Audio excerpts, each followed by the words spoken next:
Hello, teacher. So I'm just going to go over the People tab in Google Classroom. Um, this one's pretty straightforward. It's not too difficult. So basically, when you're in the People tab, you have two options. You see a teacher section and a student section.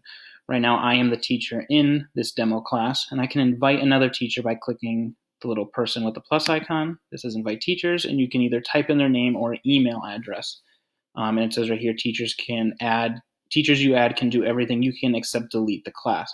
So again, whoever you add to this as a teacher will be able to see student work. They can add assignments, add materials, post announcements, etc. They just won't be able to delete the class or archive the class. Only you can do that because you are the teacher who created it. Under students, you have a few more options. Again, there's a little person with a plus button that's invite students. So you can click that and you can again type their name or email. They will get an invite once they load Google Classroom, and it'll say, do you want to join this class? They will choose yes. And then they'll anything that you've posted already will show up for them. And anything that you post in the future will show up for them as well. Over here, now this is my first and only student in the class, Rami Ram.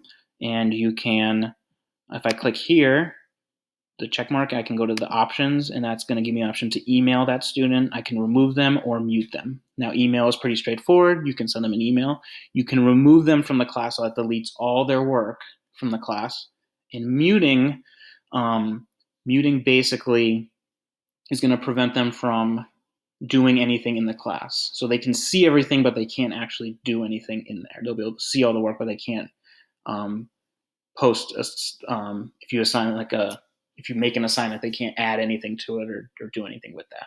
So don't mute them unless you have a reason to.